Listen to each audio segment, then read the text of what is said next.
Good morning, America, and welcome to another episode, I think you know, of What Are the Aliens Up To? I didn't think I was going there, did I? Did you? You didn't think I was going to Area 56, did you? 56. Yeah, apparently there's Area 51, Area 52, 53, 54, and 55 apparently were hit with the Sharpie, one of those black Sharpies from Call of Duty, like the one Mason had in his pocket. All them Alien X-File shows you've ever seen with like the full report of what happened in the mission, but then like they blacked out a few things that were kind of important. Yeah, I don't know if you've ever read part of a letter, but like if you just read like a couple of sentences in a letter out of context, it's like you don't know what's going on there. And then if you were to read a whole letter and then like 4 really important sentences were taken out, well, you might not understand that letter. And you think I don't do that, but first of all, we do that with the Bible all the time, right? Especially with the epistles, the letters that are written in the New Testament that we quote out of Scripture all the time, and without like in a 1-verse sentence, and we have no idea of the context. We have no idea who wrote it. We have no idea where Paul was when he wrote it, to who they wrote it to, for what reason, and what he was addressing. And even though some of the text says these things as Christian, people who are supposed to be responsible with our Bible and the history that we've been brought through with technology thus far, we do that a lot. But yeah, no. So I say all that to say, you're part of the XCOM Black Ops file erasing more than you would ever think. But it's funny. And if I told you, that there were aliens, if I said that I knew that in fact there were aliens that existed, extraterrestrial beings in the atmosphere, guiding things by the International Space Station, if I told you that they walk and breathe among us and you cannot see them, you can't see them, that would sound insane, right? That would sound insane even to a Christian.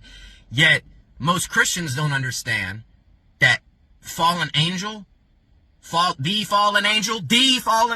and all of the other fallen angels, they were cast to earth. So what does that mean?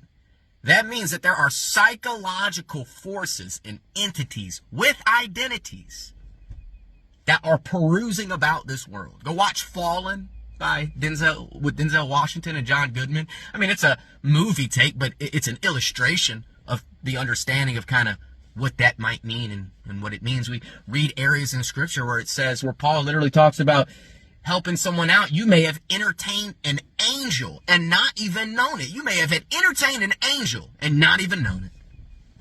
Not even known it. But if I tell you, because here's the thing. Most of us Christians, where do we believe the fallen angel and all the fallen angels are right now? We believe they're in hell, right?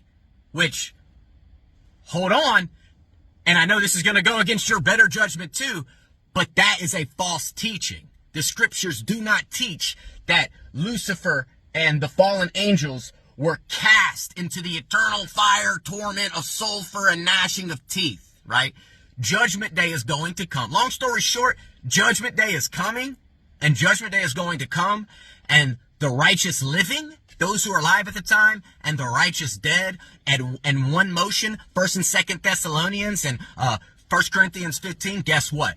They're going to meet with the Lord in the air, in the heavenly kingdom, right?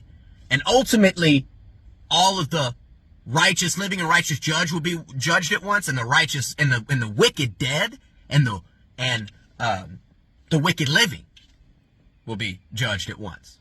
Okay? And here's the thing. I'm not going to go too deep because this is not an eschatology video, but this is what I'll say. The point of this video is to say this. There are even minor teachings that have made their way into the church that we are not addressing, we are not talking about.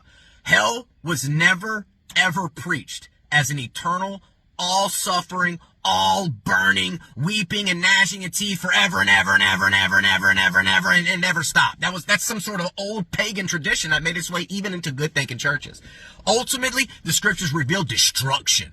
A time for the people who are who do not believe, to suffer a time of punishment, and then ultimately to be destroyed forever and all. Not immediate annihilation.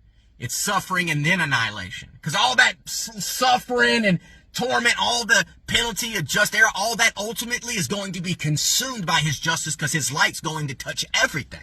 Everything. And it's funny that the Lucifer means, keep in mind, Lucifer, the word Lucifer is not even a true name that the scriptures gave. That is a more of a newer invention, hundreds and hundreds of years ago, that was, given, right? We see some descriptions of Helel, Helel, right? But ultimately, Lucifer doesn't even have a true name, right? Like Michael and Gabriel, those are very much, very real, very true names. But ultimately what we do understand about what we understand Satan is, Lucifer, right? That term, because regardless, that's what we know him by. So, well, ultimately it means light bringer. And so long story short, wrapping this all back around and then tying it back into the vine that runs through dust and data. Yeah. The vine that runs through dust and data. Here's what I'm here to tell you. Well, we better be cautious and careful and have our eyes open. Have our eyes open to the mysterious forces of the unseen world that are happening around us and amongst us. Because, yeah, angels are going about to and fro. And I believe, yes, I believe that they're relinquishing their hold. I believe that the fallen angel seeks redemption. I believe it with all my heart and soul. And I don't have to go into a long spiel to let you know this. It still doesn't eliminate Azkaban. It still doesn't eliminate God's justice, God's judgment. It still doesn't eliminate there being one true source and sacrifice for all sin. It just means that, maybe the Constantine, the devil's advocate, Neo, and a few other things had a little more going on underneath all those screenplays than we would have thought, and who knows? And maybe I'm just some sort of crazy schizophrenic, but here's what I'm going to tell you. We need to be definitely open and aware to the unseen forces, because it is not flesh and blood we're battling against. All right? It is the principalities and the powers of the air and the unseen forces that go about. But keep this in mind. The angels and the aliens, well, guess what?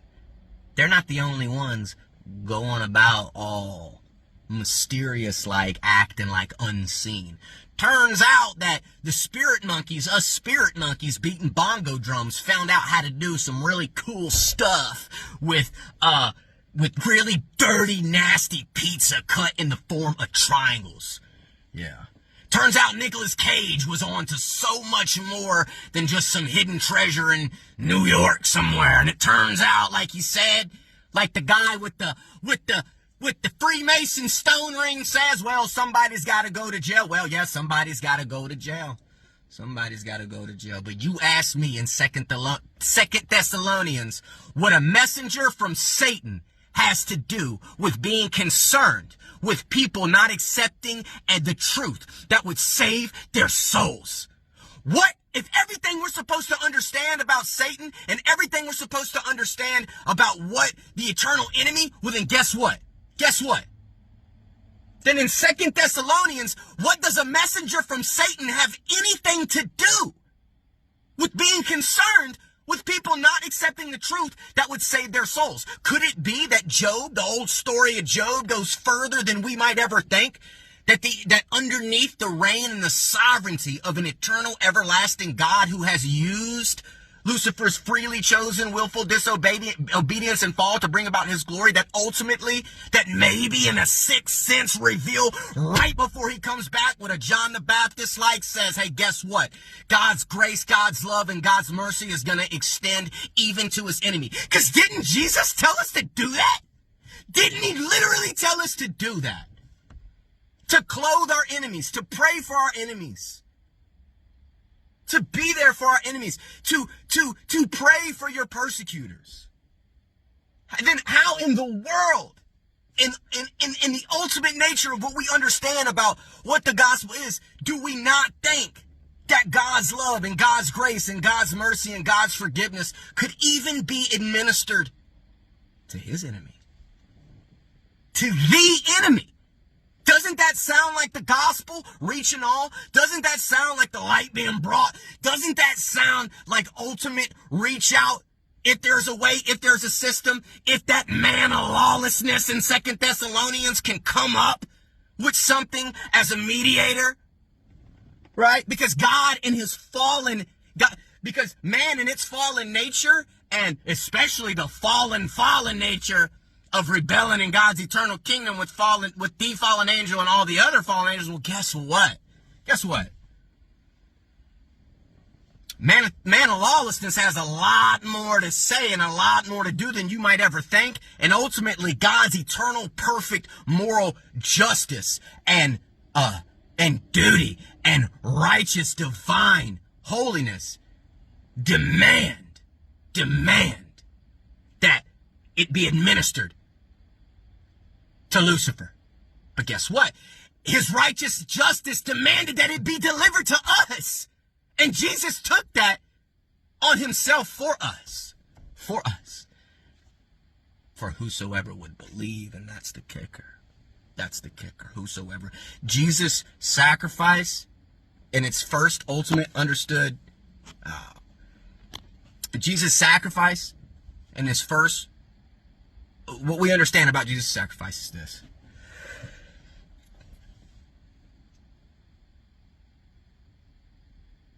Whosoever would believe. Whosoever would believe. And so, but doesn't it say even the demons believe? And before you get all, I'm not ripping that out of context, I'm not doing it, but let me ask you a question. Who is the man of lawlessness? Who is it? Who is it? And what's the difference between a little a Antichrist and a big A Antichrist? You want to know what the difference is? The difference is the difference between a little G God and a big G God. A big G God. And I don't pray to you, or your little G gods. I don't care about your little G gods. Don't care about them. Don't care. They're trash.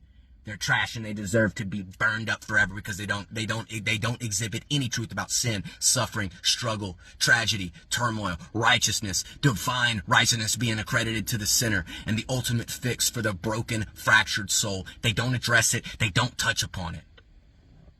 So yeah, you better bow down and serve Big G God. Big G God, baby. Big G God.